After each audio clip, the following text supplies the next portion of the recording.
Hey everyone, it's Taryn. I'm a dancer and choreographer for GRV Dance Company, and today I'm going to be answering your questions from Haru Intensive.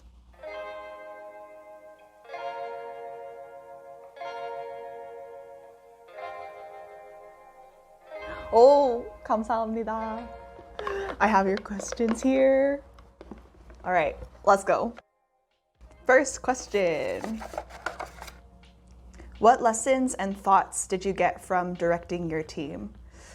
Oh, many lessons and thoughts. I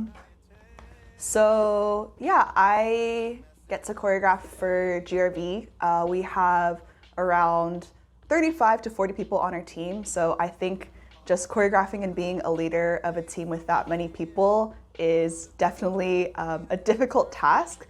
I think that when I first started choreographing and was put into those leadership positions, I would get really frustrated just because it's difficult working with that number of people and everyone has their own personalities and their own goals. And so just to be able to bring everyone into that one space and mindset is a difficult task. So I would get really frustrated with people and be like, why can't you just listen to me? Or why can't you just easily follow the directions that I give you?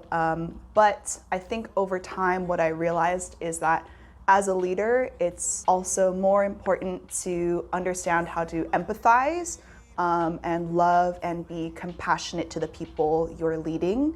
It's not just about them listening to you. As a leader, it's your job to be able to rally everyone together and bring everyone together.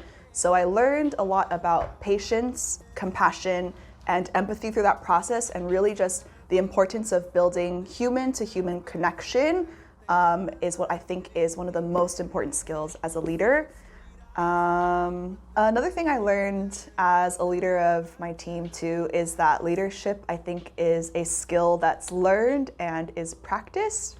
Yes, there are some people who I think are innately leaders and who that role may come more naturally to them. But being a teacher as well, being a leader, those both require skills that you have to practice. So even if you're put into a position of leadership where at first you feel maybe uncomfortable or you're like, oh, this is so difficult, or it's really hard for me, I think that you just have to keep pushing through and keep learning as you go. It's not something that you're going to feel ready for immediately. It's something that you're going to practice and continue to get better at and develop over time.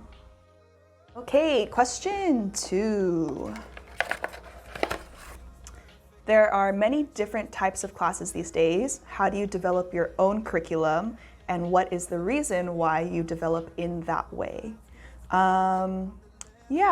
I talked about this a little bit at the intensive, but something that I really believe in is that your personal life experiences make you unique, and that uniqueness translates into your dancing and your movement.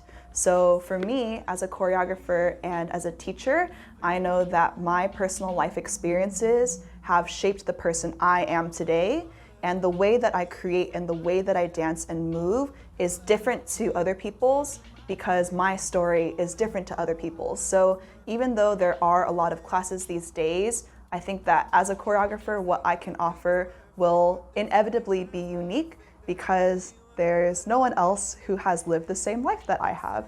So when I teach and I create a curriculum, I really not only value the technical skills that we work on, whether it's control or your execution or your dynamics or whatever it may be, but I also really hope that when you learn from me and when I teach you, that I can encourage you to find what it is that makes you different as a dancer, whether that's through your freestyles or you want to become a choreographer or an educator. I really think that each person is special and unique in their own way. And so my curriculum, when I teach, is heavily based on finding what that is for you and what it is that sets you apart from everyone else. Question 3. Okay, what is your final goal as a dancer and also as a human being? Such deep questions. Honestly, I think that my final goal as a dancer and just as a human are pretty similar, if not the same goal. I mean, as a dancer, I don't know about final, but as of right now, I want to be able to choreograph for artists and be able to put my choreography on stage for artists or in video or whatever form that takes. That's kind of my next goal right now, as well as just creating more conceptual videos and combining dance and film together. But I think ultimately, it sounds a little cliche, but my goal as both a dancer and as a human is just to inspire people. I think that dance really saved me, I think, from a lot of insecurities and hurt that I was feeling when I was younger. And dance was a way for me to value who I was as a person and feel strength and feel empowered in moments when I felt weak or I felt like I didn't love or appreciate myself. And dance was just a way for me to find that and to find not only love for who I was fully, but also to start to love other people a lot more as well. And so that's ultimately what my goal is just to be able to encourage other people to see themselves in that same light and also be able to go through this journey of life with other people that they care about and they love, and just be able to support each other through it. So yeah. Okay, next question. When do you feel you had improved in dance, and when do you feel stuck in dance? I think that in your dance journey, there's always going to be different stages and different seasons in your journey. Not every stage is going to look the same as the one before or as the one after it. And for me, I felt stuck when I was trying to follow the path of other people.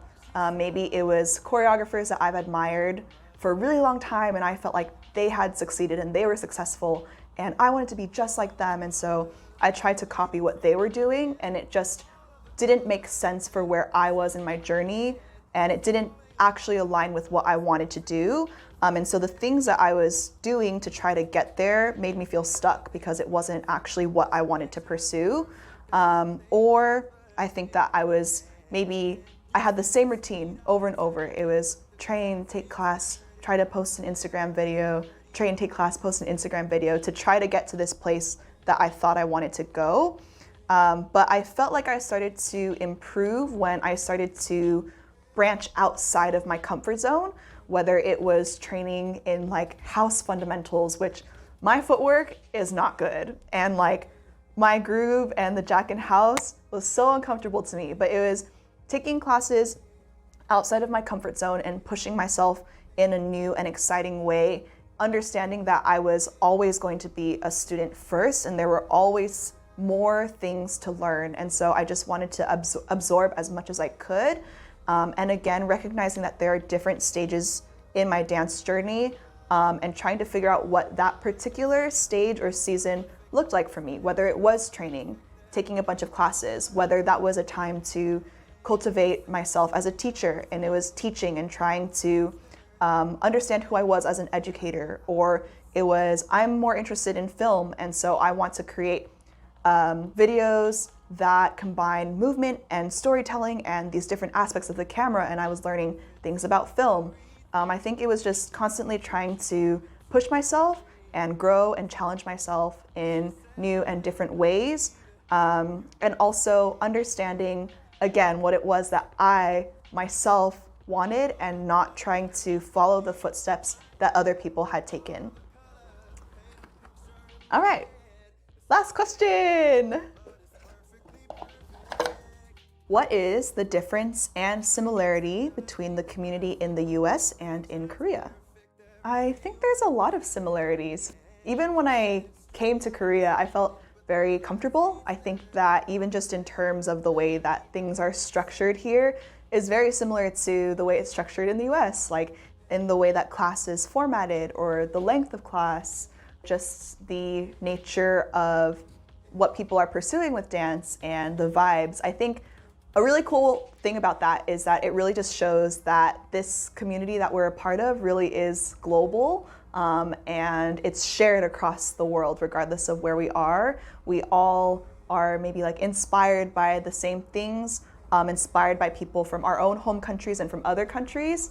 And I think that it's just really cool to see that connection between our communities, even though we live so far away from each other.